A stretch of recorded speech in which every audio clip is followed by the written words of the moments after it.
আপনারা প্রত্যেকেই জানেন স্টক গুরুকুলের কি অবস্থা, কিন্তু অ্যাকচুয়ালি স্টক গুরুকুল পেমেন্ট দেবে কি না, কারণ স্টক গুরুকুলের পরেই এলএফএস ব্রোকার অলরেডি স্ক্যাম করে দিল। সেখানে কিন্তু প্রায় 10 মাস কারো পেমেন্ট দেয়নি। সেম স্টক গুরুকুল মার্কেটে আসে সবথেকে বেশি প্রমোট হয় নদিয়াতে। নদিয়ার পরে কলকাতা ডিস্ট্রিক্টে যখনই এরা পা দেয় এবং কলকাতা শহরের মধ্যে যখনই এরা পা দেয় তখনই কিন্তু স্টক গুরুকুল অলরেডি স্ক্যাম ধরা পড়ে যায় এবং সেখানে সরকার থেকে শুরু করে সেখানে এনএসসি বিএসসি থেকে শুরু করে সব জায়গাতে স্টক গুরুকুলের অলরেডি স্ক্যামটা ধরা পড়ে যায়। কিন্তু যখনই নদিয়াতে এরা বিজনেস করে সেই সময় কিন্তু স্টক গুরুকুলের কোনো ফল দিক পাওয়া যায় না।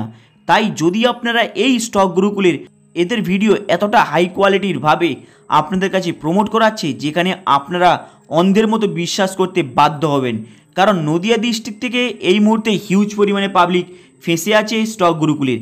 তাই আপনাদের সামনে এই স্টক গুরুকুলের কিছু অ্যাড্রেস দেখাচ্ছি যেখানে কিন্তু আপনারা যেয়ে এদের জবাবদারি করতে পারেন পেমেন্টের সম্পর্কে এবং সেখানে আলোচনা করতে পারেন এবং সেখানে পেমেন্টের জন্য চাইতে পারেন। দুটো অফিস দেখাচ্ছি। অলরেডি একটি অফিস টোটালটাই বন্ধ করে দিয়েছে, আরেকটি অফিস কল্যাণীতে ওপেন রয়েছে। সেখানে যাবেন, আপনাদের পেমেন্টের জন্য জবাবদারি করবেন, কারণ আপনারা জানেন এই স্টক গুরুকুলের পরেই কিন্তু এলএফএস মার্কেটে আসে। কিন্তু এলএফএস দেখুন 9 মাসের কোনো পেমেন্ট নেই, এমডি অলরেডি দুবাইতে চলে গিয়েছে। এরপরে এলএফএসের ব্রোকার হাউস অলরেডি রয়েছে আরামবাগে, সেখানে হিউজ পরিমাণে অফিস রয়েছে, কিন্তু পাবলিক এই এলএফএসের এমডিকে ছাড়বে না। সেম আপনাদের স্টক গুরুকুলকে এতটা হাই পরিমাণে এদের প্রমোট চলে যে আপনি দেখবেন মাথা খারাপ হয়ে যাবে। স্টক গুরুকুলের এদের ইনস্টাগ্রাম দেখবেন, সেখানে কিন্তু হিউজ পরিমাণে আপনাদের কিন্তু এতটা মডার্নভাবে আপনাদেরকে প্রমোট করাচ্ছে যেখানে আপনারা বিশ্বাস করতে বাধ্য হয়ে যাবেন অ্যাকচুয়ালি এই স্টক গুরুকুল কীভাবে মার্কেটের মধ্যে অনবরত স্ক্যাম করবে এবং অলরেডি তো স্ক্যাম করে দিয়েছে। কিন্তু যদি আপনারা এর সম্পর্কে আরও কিছু রিসার্চ করেন সেখানে কিন্তু এর স্ক্যামের প্ল্যানিং পাবেন। কারণ আপনারা হয়তো জানেন নাকি বলতে পারবো না, হর্ষদ মেহতার কাহিনী হয়তো আপনারা শুনেছিলেন যে ব্যাংক থেকে লোন নিয়ে তারা শেয়ার মার্কেটে স্টক মার্কেটে খাটাতো, আবার সেই অ্যামাউন্ট টাকা ব্যাংকের মানি রোটেশনভাবে সেই ব্যাংকে ফিরিয়ে দিত। স্কারভি নামে একটি কোম্পানিতে স্ক্যাম করে এই সেম লিডার, সেম মালিকানা, সেম সমস্ত কিছু।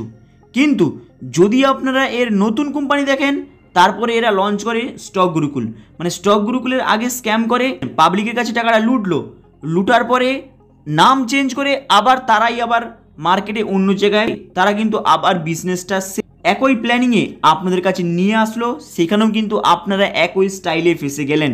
সেটা কিন্তু ট্রেডিং প্ল্যাটফর্মের মাধ্যমে আপনাদের প্রমোট করাচ্ছি। কারণ যদি আপনারা এর ভিডিওগুলি দেখেন সেখানে কিন্তু আপনাদের পুরো মাথা খারাপ হয়ে যাবে। যদি আপনারা ভিডিওগুলি দেখেন সেখানে কিন্তু আপনাদের মাথা খারাপ হয়ে যাবে, কারণ স্টক গুরুকুলকে এতটা হিউজ পরিমাণে, এতটা মডার্নভাবে, এতটা স্টাইলিশভাবে প্রমোশন করিয়েছে যেখানে সাধারণ পাবলিক যাদের কাছে একটু অ্যামাউন্ট রয়েছে, কোনো সরকারি কিংবা কোনো গভর্নমেন্টে চাকরি করে, তারাও কিন্তু এর মধ্যে ফেসে যায় তাদের অ্যামাউন্টটা ডিপোজিট করে। এই মুহূর্তে আরও অনেক কোম্পানি দেখছেন তারাও কিভাবে স্ক্যাম করছে, মানে জাস্ট 1 বছর, কেউ নিচ্ছে 9 মাস, কেউ নিচ্ছে 6 মাস, তার মধ্যেই স্ক্যাম করা অলরেডি স্টার্ট হয়ে যায়। কিন্তু স্টক গুরুকুল মার্কেটে আসে কখন আপনি জানেন? স্টক গুরুকুল মার্কেটে আসে 2019 সালে। কিন্তু যদি আপনারা এই স্টক গুরুকুলের সম্পর্কে যদি একটু সার্চ করেন সেখানে দেখতে পাবেন স্টক গুরুকুল যখনই মার্কেটে আসে তার ঠিক কয়েক মাস আগে এইভাবে মানি রোটেশন করতো। আপনারা জানেন হর্ষদ মেহতার সেই কাহিনী, কিন্তু সেম কাহিনী এরাও একইভাবে তৈরি করেছে। এরা কোথা থেকে লোন নিত আপনারা কি জানেন? আপনারা তো ডিপোজিট করতেন, প্লাস এরা অ্যাক্সিস ব্যাংক থেকে লোন নিত, সেখানে পিএমএসের একটি প্রক্রিয়ার মাধ্যমে লোন নিয়ে শেয়ার মার্কেটে লাগাতো। কিন্তু অ্যাকচুয়ালি শেয়ার মার্কেটের থেকে এরা বেশি করতো মানি রোটেশন। কারণ এই সব কোম্পানি কখনই ডুবে যায় আপনারা জানেন?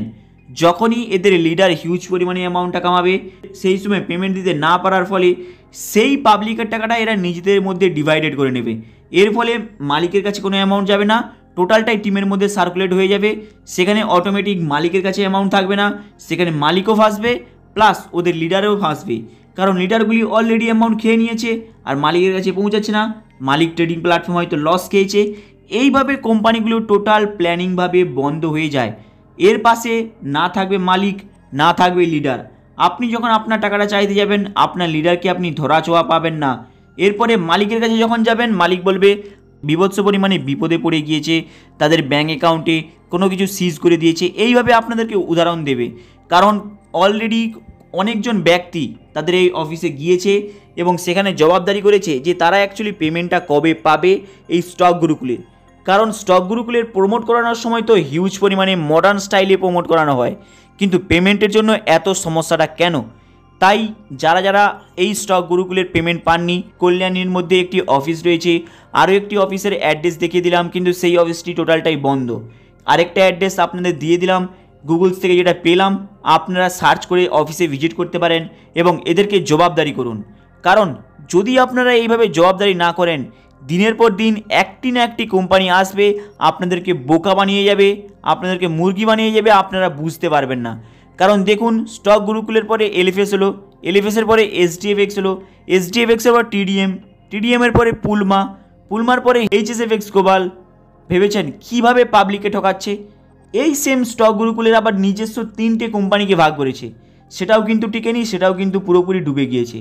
স্টক গুরুকুলের এতটা ভয়ঙ্কর অবস্থা যেখানে আপনাদেরকে পেমেন্ট কিভাবে দেবে স্টক গুরুকুল নিজেও জানে না। এই স্টক গুরুকুলের আরেকটি ভয়ঙ্কর আপডেট দেবো, যেটা আপনারা শুনলে অবাক হয়ে যাবেন।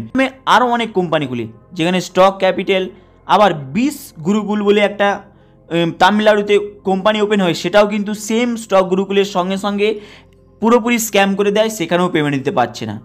তাই এইসব কোম্পানি থেকে আপনারা সাবধানে থাকবেন।